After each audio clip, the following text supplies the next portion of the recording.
ನಮಸ್ಕಾರ. ಚುನಾವಣಾ ಫಲಿತಾಂಶಗಳು ಅವು ಬರೀ ಹೆಡ್ಲೈನ್ಗಳಲ್ಲ ಅಲ್ವಾ? ಅದಕ್ಕಿಂತ ಆಳವಾದ ಕಥೆ ಹೇಳ್ತವೆ.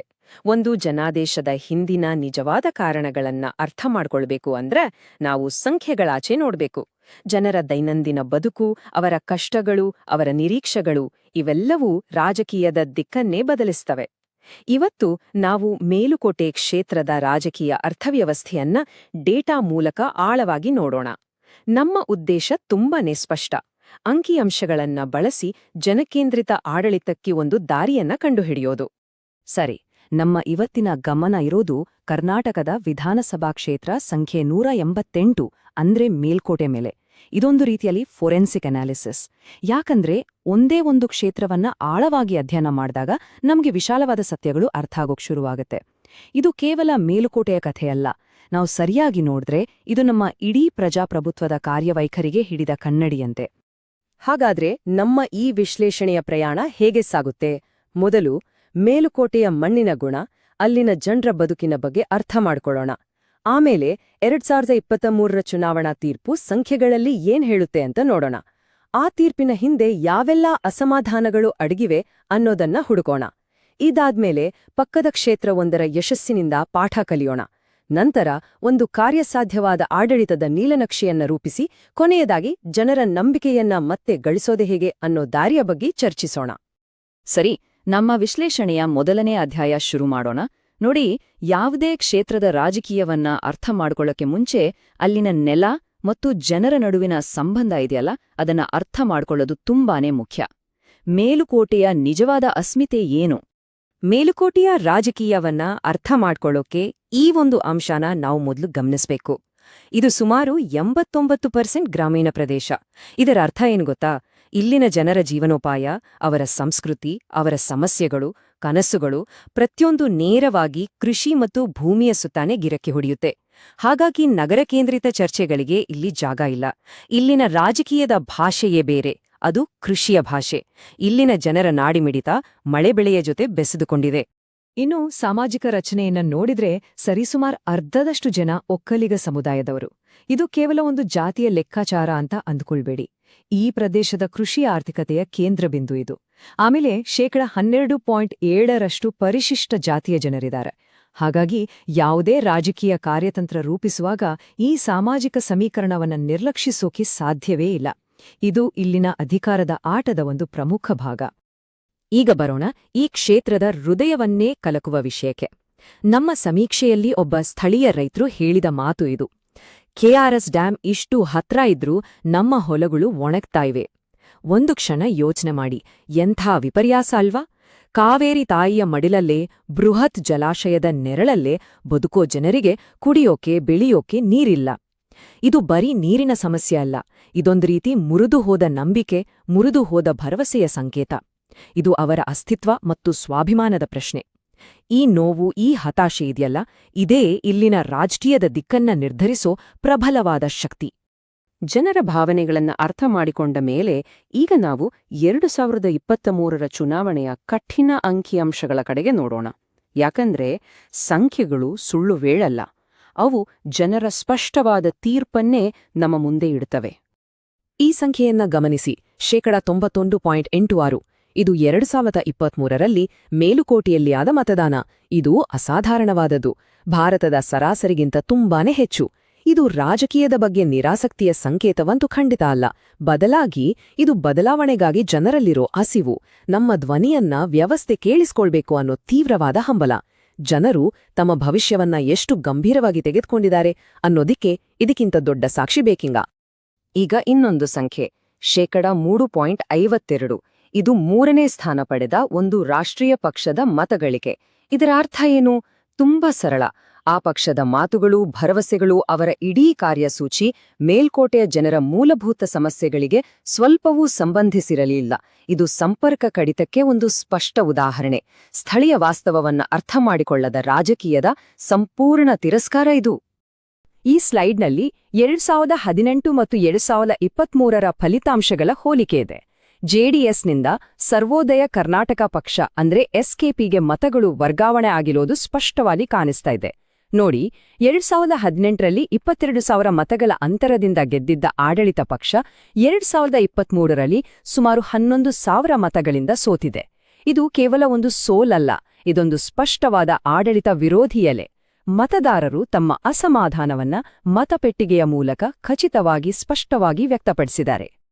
ಹಾಗಾದ್ರೆ ಈ ಅಂಕಿಅಂಶಗಳ ಹಿಂದಿರೋ ಯಾಕೆ ಅನ್ನೋ ಪ್ರಶ್ನೆಗೆ ಉತ್ತರ ಹುಡ್ಕೋಣ ಬನ್ನಿ. ಈ ರಾಜಕೀಯ ಬದಲಾವಣೆಗೆ ಕಾರಣವಾದ ಜನರ ಅಸಮಾಧಾನದ ಸ್ವರೂಪವಾದ್ರೂ ಏನೋ?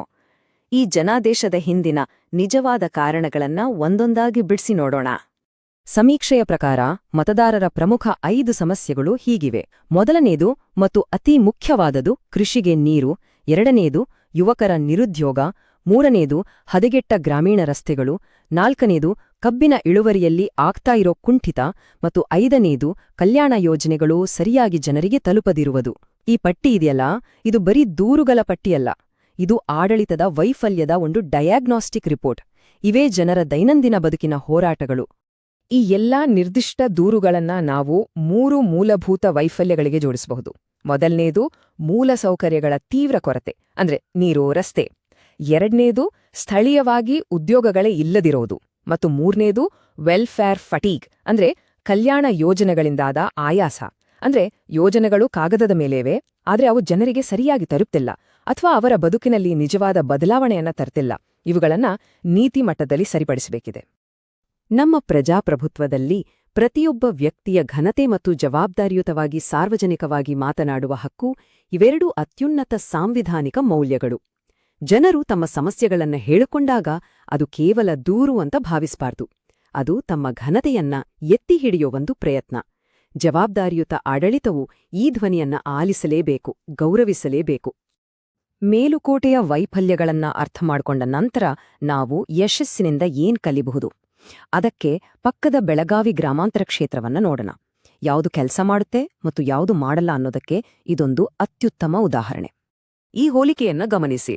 ಒಂದು ಕಡೆ ಮೇಲುಕೋಟೆಯಲ್ಲಿ 3ನೇ ಸ್ಥಾನ ಪಡೆದ ಅಭ್ಯರ್ಥಿ ಹೊರಗಿನವರು. ಜನರ ಸಮಸ್ಯೆಗಳಿಂದ ಸಂಪರ್ಕವೇ ಇಲ್ಲ ಮತ್ತು ಕೇವಲ 3.5% ಮತಗಳಿಸಿದರು. ಆದ್ರೆ ಇನ್ನೊಂದು ಕಡೆ ಬೆಳಗಾವಿ ಗ್ರಾಮಾಂತರದಲ್ಲಿ ಒಬ್ಬ ಬಲಿಷ್ಠ ಸ್ಥಳೀಯ ನಾಯಕನನ್ನ ಕಣಕ್ಕಿಳಿಸಲಾಯಿತು. ಅವರು ಸಂಪೂರ್ಣವಾಗಿ ಕೃಷಿ ಸಮಸ್ಯೆಗಳ ಮೇಲೆ ಮಾತ್ರ ಗಮನ ಹರಿಸಿದರು ಮತ್ತು ಭಾರೀ ಅಂತರದಿಂದ ಗೆದ್ರು. ಪಾಠ ಸ್ಪಷ್ಟವಾಗಿದೆ ಅಲ್ವಾ? ಜನರಿಗೆ ಬೇಕಾಗಿರೋದು ತಮ್ಮವನು, ತಮ್ಮ ಸಮಸ್ಯೆಗಳನ್ನ ಅರ್ಥ ಮಾಡಿಕೊಳ್ಳುವ ವಿಶ್ವಾಸಾರ್ಹ ಸ್ಥಳೀಯ ನಾಯಕತ್ವ. ಸರಿ, ಇಲ್ಲಿಯವರೆಗೆ ನಾವು ಸಮಸ್ಯೆಯನ್ನ ವಿಶ್ಲೇಷಿಸಿದ್ದೇವೆ, ರೋಗವನ್ನ ಪತ್ತೆ ಹಚ್ಚಿದ್ದೇವೆ. ಈಗ ಚಿಕಿತ್ಸೆಯತ್ತ ಗಮನಹರಿಸೋಣ. ಡೇಟಾ ಆಧಾರಿತ ಒಂದು ಸ್ಪಷ್ಟವಾದ ಕಾರ್ಯರೂಪಕ್ಕೆ ತರಬಹುದಾದ ಅಭಿವೃದ್ಧಿ ನೀಲನಕ್ಷೆಯನ್ನ ನೋಡೋಣ. ಮೊದಲನೇ ಯೋಜನೆ ಜಲಜೀವನ್ ನೀರು ಸರಬರಾಜು. ಇದು ಜನರ ಮೊದಲ ಮತ್ತು ಪ್ರಮುಖ ಸಮಸ್ಯೆಗೆ ನೇರವಾದ ಪರಿಹಾರ. ಇದು 690 ಕೋಟಿ ರೂಪಾಯಿಗಳ ಬೃಹತ್ ಯೋಜನೆ. ಗುರಿ ಏನು? 30 ತಿಂಗಳೊಳಗೆ 797 ಹಳ್ಳಿಗಳ ಪ್ರತಿ ಮನೆಗೆ ಪೈಪ್ಲೈನ್ ಮೂಲಕ ನೀರು ತಲುಪಿಸುವುದು. ಇದು ಬರೀ ಭರವಸೆ ಅಲ್ಲ, ಇದು ಸಮಯ ಮತ್ತು ಬಜೆಟ್ ಜೊತೆಗಿನ ಒಂದು ಕಾಂಕ್ರೀಟ್ ಪ್ಲಾನ್. ಈ ಯೋಜನೆಯಿಂದ ಸಿಗುವ ಸ್ಪಷ್ಟ ಫಲಿತಾಂಶವೇನು? ಪ್ರತಿ ಮನೆಗೆ, ಪ್ರತಿ ವ್ಯಕ್ತಿಗೆ ದಿನಕ್ಕೆ 55 ಲೀಟರ್ ಸುರಕ್ಷಿತ ಕುಡಿಯುವ ನೀರು. ಈ LPCD ಅಂದ್ರೆ litres per capita per day. ಇದು ಕೇವಲ ಒಂದು ಟೆಕ್ನಿಕಲ್ ಅಳತೆಯಲ್ಲ, ಇದು ಪ್ರತಿ ಕುಟುಂಬದ ಆರೋಗ್ಯ, ಘನತೆ ಮತ್ತು ಜೀವನ ಮಟ್ಟದಲ್ಲಾಗುವ ಸುಧಾರಣೆಯ ಒಂದು ಖಚಿತ ಭರವಸೆ. ಎರಡನೇ ಯೋಜನೆ ಕೃಷಿ ಉದ್ಯಮ ಪಾರ್ಕ್. ಇದು ನಿರುದ್ಯೋಗ ಮತ್ತು ಕೃಷಿ ಸಂಕಷ್ಟ, ಈ 2 ಸಮಸ್ಯೆಗಳಿಗೆ ಒಂದೇ ಬಾಣದಲ್ಲಿ ಸಿಗುವ ಪರಿಹಾರ. 25 ಕೋಟಿ ರೂಪಾಯಿಗಳ ವೆಚ್ಚದಲ್ಲಿ 36 ತಿಂಗಳೊಳಗೆ ಒಂದು ಶೀತಲ ಗೃಹ ಮತ್ತು ಕೃಷಿ ಉತ್ಪನ್ನಗಳ ಸಂಸ್ಕರಣಾ ಘಟಕವನ್ನ ನಿರ್ಮಿಸುವುದು. ಇದರಿಂದ ರೈತರ ಬೆಳೆಗೆ ಒಳ್ಳೆ ಬೆಲೆ ಸಿಗುತ್ತೆ, ಜೊತೆಗೆ ಸ್ಥಳೀಯವಾಗಿ ಉದ್ಯೋಗ ಕೂಡ ಸೃಷ್ಟಿಯಾಗುತ್ತೆ. ಈ ಕೃಷಿ ಉದ್ಯಮ ಪಾರ್ಕ್ನಿಂದ ಸೃಷ್ಟಿಯಾಗುವ ನೇರ ಉದ್ಯೋಗಗಳ ಸಂಖ್ಯೆ ಕನಿಷ್ಠ 500. ಇದು ಬರೀ ಒಂದು ಸಂಖ್ಯೆಯಲ್ಲ, ಇದು 500 ಕುಟುಂಬಗಳ ಭವಿಷ್ಯ. ಇದು ಯುವಕರು ಉದ್ಯೋಗ ಹುಡ್ಕೊಂಡು ಬೆಂಗಳೂರು ಅಥವಾ ಮೈಸೂರಿಗೆ ವಲಸೆ ಹೋಗೋದನ್ನ ತಡೆಯುತ್ತೆ, ಅವರಿಗೆ ತಮ್ಮ ಊರಿನಲ್ಲೇ ಒಂದು ಗೌರವಯುತ ಜೀವನವನ್ನ ನೀಡುತ್ತೆ. ಇದು ನಾವು ಅಳೆಯಬಹುದಾದ ಸ್ಪಷ್ಟವಾದ ಪರಿಣಾಮ. ಯಾವುದೇ ಜನಕೇಂದ್ರಿತ ಆಡಳಿತವು ಭಾರತದ ಡೇಟಾ ಸಂರಕ್ಷಣಾ ತತ್ವಗಳಿಗೆ ಅನುಗುಣವಾಗಿ ಜನರ ಖಾಸಗಿತನ ಮತ್ತು ಅವರ ಸಮ್ಮತಿಗೆ ಗೌರವ ನೀಡಲೇಬೇಕು. ಈ ಯೋಜನೆಗಳನ್ನ ಕಾರ್ಯಗತಗೊಳಿಸುವಾಗ ಜನರ ಮಾಹಿತಿಯನ್ನ ಜವಾಬ್ದಾರಿಯುತವಾಗಿ ಬಳಸುವುದು ತುಂಬಾನೇ ಮುಖ್ಯ. ಪ್ರತಿಯೊಂದು ಸಂವಾದದಲ್ಲೂ ನಂಬಿಕೆಯನ್ನ ಬೆಳೆಸುವುದೇ ನಿಜವಾದ ಆಡಳಿತ. ಈಗ ನಾವು ನಮ್ಮ ವಿಶ್ಲೇಷಣೆಯ ಸಾರಾಂಶಕ್ಕೆ ಬಂದು ತಲುಪಿದ್ದೇವೆ. ನೋಡಿ, ರಾಜಕೀಯ ಯಶಸ್ಸು ಅನ್ನೋದು ಆಕಸ್ಮಿಕವಲ್ಲ. ಅದು ಅದೃಷ್ಟದಿಂದ ಬರುವಂಥದ್ದಲ್ಲ. ಅದು ಪರಿಣಾಮಕಾರಿಯಾದ, ಯೋಜನಾಬದ್ಧವಾದ ಮತ್ತು ಜನಪರವಾದ ಆಡಳಿತವನ್ನ ರೂಪಿಸುವುದರಿಂದ, ಅಂದ್ರೆ ಎಂಜಿನಿಯರ್ ಮಾಡೋದ್ರಿಂದ ಸಿಗುವ ನೇರ ಫಲಿತಾಂಶ. ಜನಾದೇಶವನ್ನ ಕೇವಲ ಗೆಲ್ಲೋಕಾಗಲ್ಲ, ಅದನ್ನ ಗಳಿಸ್ಬೇಕು. ಹಾಗಾದ್ರೆ ಪ್ರಶ್ನೆ ಇಷ್ಟೇ: ಡೇಟಾ ಆಧಾರಿತ ಆಡಳಿತದ ಎಂಜಿನಿಯರಿಂಗ್ ಜನರು ಮತ್ತು ಅವರ ನಾಯಕರ ನಡುವೆ ಮುರಿದು ಹೋಗಿರುವ ಆ ನಂಬಿಕೆಯ ಸೇತುವೆಯನ್ನ ಮತ್ತೆ ಕಟ್ಟಬಲ್ಲುದೆ? ಇದು ಇವತ್ತಿನ ಪ್ರಮುಖ ಪ್ರಶ್ನೆ. ಜನಕೇಂದ್ರಿತ ನಾಯಕರಾಗಿ ನಿಮ್ಮ ಕ್ಷೇತ್ರವನ್ನ ಉನ್ನತೀಕರಿಸಲು ನೀವು ಬಯಸಿದ್ರೆ blueprintstrategies.ai ಅನ್ನ mgr@blueprintstrategies.ai ನಲ್ಲಿ ಸಂಪರ್ಕಿಸಿ ಅಥವಾ 08042204602 ಗೆ ಕರೆ ಮಾಡಿ. ರಾಜಕೀಯವನ್ನ ಮೀರಿದ ಉದ್ದೇಶ.